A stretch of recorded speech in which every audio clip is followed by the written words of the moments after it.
So there's a little demo called Metal Gear Solid Ground Zero. It's a demo that's actually worth something. This demo allows you to experience some of the pre-existing story and background, and even gameplay mechanics of what is going to take place in the full video game Metal Gear Solid 5.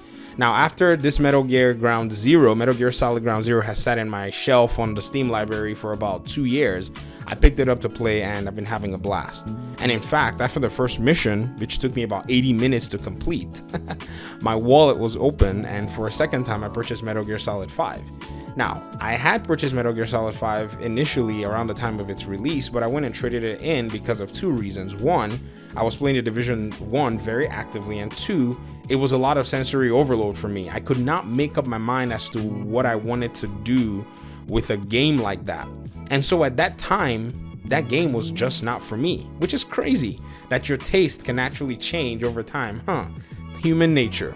And from what I hear that the game ended awkwardly, but right now I really don't care, because the amount of polish to the stealth mechanics, the shooting mechanics, and the movement mechanics in this game, the amount of polish existing is so staggering. And to consider that this game was made in 2016 with, wait for it, no microtransactions is absolutely mind-blowing.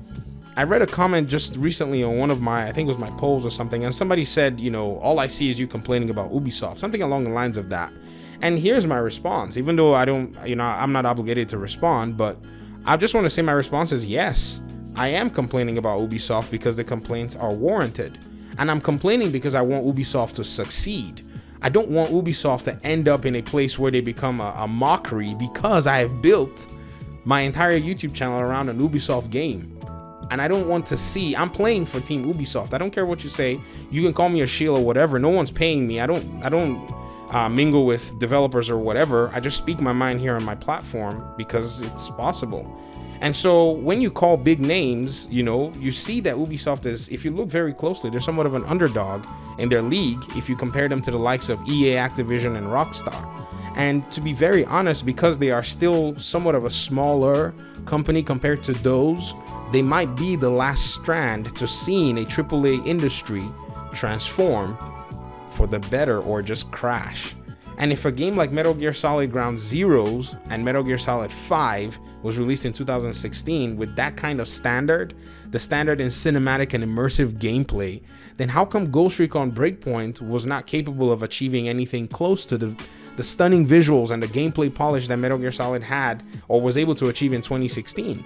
And yes, you may cite the Fox engine, but that engine, even though it was very expensive, no one is asking any gaming company to invest that much into an engine, but instead strive for excellence and make improvements. The first Ghost Recon game came out early 2016. And so if by now the improvements to provide a polished experience, a grounded experience for a military stealth-like shooter was not achieved, then I think something was wrong. Maybe there's a distraction somewhere. Maybe Ubisoft seems to have lost what makes it a company that wants to serve its audience. And so if your game engine is not able to match another person's game engine, what you do is you improve it over time. Todd Howard was, when everybody was complaining about Fallout 76, people talking about the engine that they use, I think it's called the Creation Engine, some aspects of it being outdated and being really old. He said, well, we can always, change parts of an engine. It's not always one thing. So, if somebody who's in the video game industry on one of the higher levels in decision making mentioned that you can actually, tweak parts of a game engine, then why not tweak the parts of your game engine if you want to, appeal to your fans and start setting higher standards? If you look at Ubisoft's open world development and design, I made a video over it. I think it's one of the better ones out there. But games are made to be enjoyed, and they're made to be enjoyed aesthetically and technically. So with me being able to do some really cool stuff in this game, like run up on a moving truck in real time and jump into it, and being able to enjoy a cinematic trailer that doesn't even look much different from the gameplay itself, it just makes me ask myself, man, I really wonder where we as gamers went wrong in accepting games in their most faulty, states. And so no one is saying, you have to do an expensive budget in developing a game, but instead just strive for better execution. And I think with this mindset, we can have a thriving industry. And this leads me to the core of what I want to discuss, which is the news and the reports surrounding Death Stranding. Now, Death Stranding is going to be coming out very soon, and a lot of the things that you hear about the game is about, its premise, its gameplay, or it's just a few things regarding, the game. But if you look very closely, and if you're looking with a perceptive eye, you're going to notice that no one has said anything about microtransactions being in this game. No one has said anything about broken mechanics. No one has said anything about lack of imagination. No one, maybe very few, have called this game generic. But instead, what you're hearing is the critics, crying or praising the game about different things, just, very little things. And to me, I think perceptive gamers already have their answer. The game is exactly what it is. If you watch ScaleUp's, quick review, which he tried to do a non-spoiler review, he just said the game is exactly what you were shown when they did some gameplay reveal somewhere, somehow.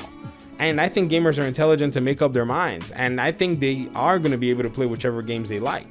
But if you want to see quality in the AAA industry and you're a gamer, then this is an opportunity for you to actually make a statement with your wallet. And if you like the quality and determination to make fully playable games and complete games, except for the way Konami and Kojima kind of had a little rough edge there toward the end of Metal Gear Solid 5, I just want to say that I think that Hideo Kojima has earned his keep. I think Metal Gear Solid 5 was admittedly an awkward game, but it was the shiniest, most polished, awkward experience that I've ever experienced since I've been playing video games. And so this industry standard, and the person who's an advocate of this industry standard, I think has earned his respect. And I think that respect should be given to him. I'm not saying that should affect the scores of the reviewers. Largely, nobody really cares about a lot of these reviewers anyways.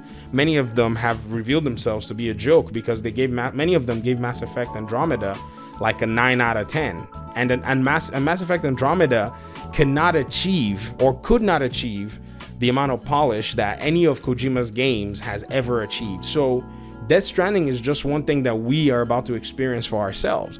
And even if many are saying it's a FedEx walking simulator to UPS delivery simulator or whatever the heck it is, I can almost say if it's the same person who made Metal Gear Solid that's making this game, it will be the most polished walk you have ever taken in video game history. And that's exactly what you need. You need people like him continuing to do what they do to set the standard in the industry, be it cinematic, be it more movie-like, be it whatever you want to call it. He is creating his own subgenre, and I think that subgenre is quality. CD Projekt Red, they're also in that business of quality, and that's why many people always sing their praises, even to a disproportionate amount, because they're putting in the time and the effort to respect their audience and respect their fans. So largely, am I going to play Death Stranding?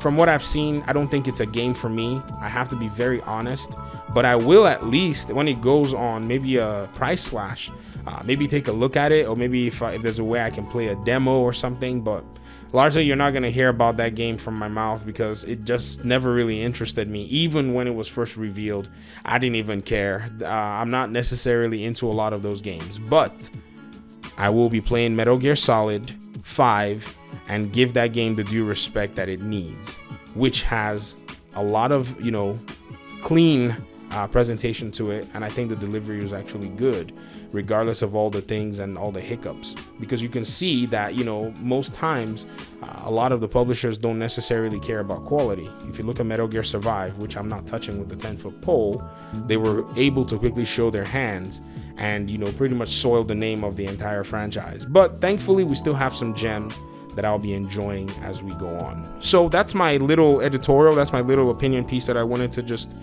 put out regarding Hideo Kojima's work.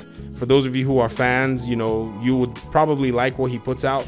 For those of you who don't know, you'll probably maybe want to kind of assess, a little bit more, look at some other reviewers, look at gameplay all over the place and see, and you might be willing to give the game a try for yourself. For those of you who don't want spoilers, you're better off just, staying clear of any content that's out there that will spoil anything for you, so that you can experience the game for your own self. And so this is all I have. Thank you very much for your time and audience. I'll see you guys in the next video. I appreciate you guys for watching these new pieces that I'm putting out. Thank you for your support. It's very difficult to move to new content, but you guys are just, supporting the content, leaving likes, leaving comments, leaving dislikes, whatever it is. And I'm really appreciative of y'all so much. So that's all I have. Once again, peace.